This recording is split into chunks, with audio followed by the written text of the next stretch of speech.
Hi. So I recently picked up my first book by Aristotle.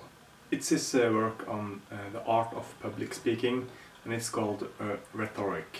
My edition is of the Dover Thrift edition, and it's translated by William Rice Roberts.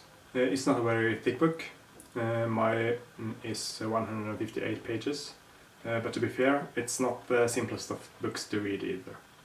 I heard from before that Aristotle is not the easiest philosopher to get into, but I was surprised in the sense that it wasn't as complicated as I feared. I don't know if I really could call this a review of the book, because I don't know if I'm educated enough or have the knowledge to give it a fair review. So this is kind of my thoughts about what made it a bit hard, but also more on what made it so good. One of the few things that made this a difficult book to read was that it's so closely connected to the Greek culture of the time. Aristotle uses some time discussing the views of popular poets and orators of his time. A lot of names that I haven't heard of and what I don't care of at all. So that makes those parts a little bit boring and not easy to follow all the time. So for the cultural references, there are a lot of language-specific examples that may be hard for me to get. This also makes it more complicated. Also, some of the examples he uses are kind of not that complicated. It's like common sense, and we learned all those stuff in school today, so it's not that interesting to read stuff that is like basic knowledge. I don't know how educated the people was at the time of Aristotle in these issues, but probably it was like an elite group of people who were really good at this and not like common people. And I think this book is kind of aimed at educating the broader audience as well, as giving a good introduction to the philosophers at the time. Anyhow, you do learn something about the state of rhetorics at the time of Aristotle, and this book gives kind of an idea of that. But rhetorics do have a very, very good part as well. I would say maybe half of the book is really interesting and a really good read for anyone who is interested in philosophy, politics, and virtues and character and all the stuff that Aristotle is touching in this book. This part of the book made also more sense to me because it added to my philosophical knowledge and expanded my mind on these issues. So for the rest, I'm going to focus on the best parts of the book. By reading Rhetorics, I think you get a good sense of what kind of philosophy Aristotle is most known for, and that is mainly his logic, his appeal to virtues and defining them, and then the appeal to the meaning and the goals of things. For Aristotle, the art of rhetoric is closely connected to character. He writes, "Persuasion is achieved by the speaker's personal character when the speech is so spoken as to make us think incredible."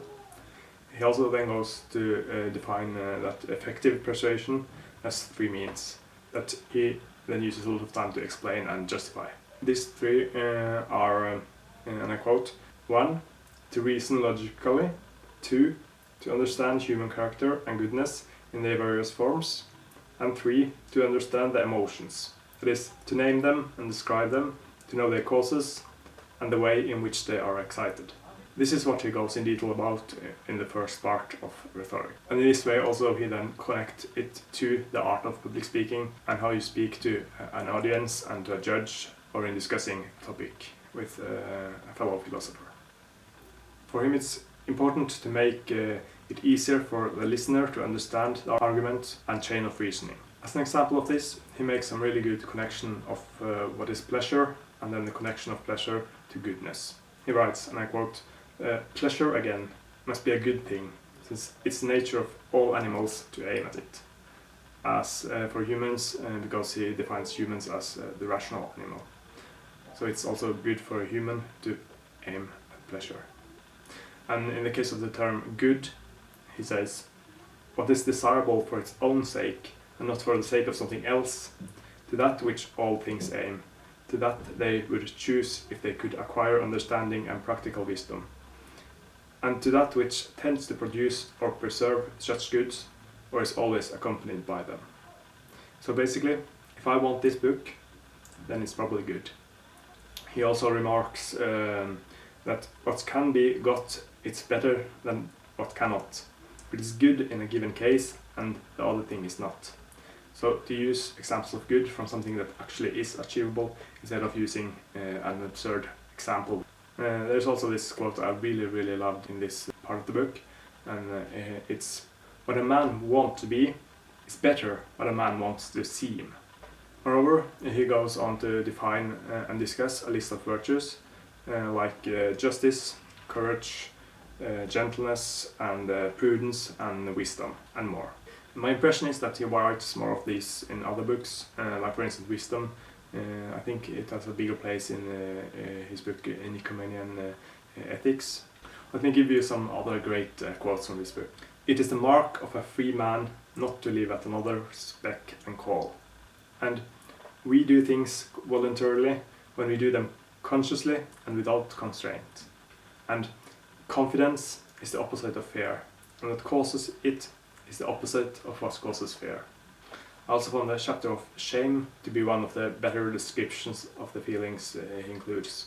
It seems like he makes extra time on the theme as well, so it makes it even more fascinating to read. This part is also something I'm definitely going to read again sometimes, just to refresh my mind. After defining character traits and emotions, he goes on to logic and how to build an argument. One of the most characteristic quotes from here must be that if a beginning of a thing can occur, so can the end. This is easily describing his teleology, that is, that everything has a cause and an end. There are also some funny quotes that are really good. An example of this is this says that education leads both to unpopularity, which is bad, and to wisdom, which is good. Then he has to resolve this seeming contradiction. Is education good or bad? Because it seems to lead to both of them. This next quote is a good example of his logic. Not every vicious man is a thief, but every thief is a vicious man. And then there's an example of some bad logic that I simply have to include because it's hilarious.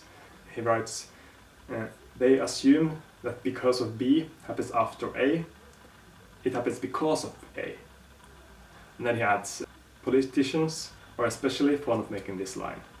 Many of these later examples are of what Aristotle is calling anti-memes. And it's a way of building an argument that was very popular from the Middle Ages and forward in Western thinking.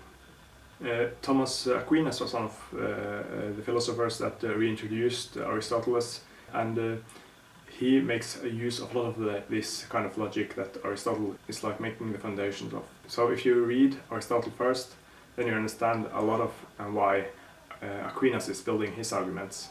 So it's kind of a good background information to have when you read more of the later works in philosophy. Aristotle's writing about the anti-memes, I think, is one of the most important parts of this book. The rest of the book is about style and arrangement, and there are some good parts here as well. Some parts of this is very relevant for us today, maybe especially for people on YouTube. Rhetorics is all about speech, so in this sense rhetorics is more relevant now than ever. Let me end this by quoting one last paragraph from Aristotle. Listen to this. Nowadays it is said, absurdly enough, that narration should be rapid. Remember what the man said to the baker who asked whether he was to make the cake hard or soft. What? Can't you just make it right? We are not to make long narrations, just as we are not to make long introductions or long arguments. Here again, rightness does not consist either in rapidity or conciseness, but in the happy mean. That is, in saying just so much as will make the fact plain, or will lead to the hearer to believe that the thing has happened, or that the facts are really as important as you wish them to be thought. This was all of my thoughts about Rhetorics. Thank you for listening, and I hope you liked the review.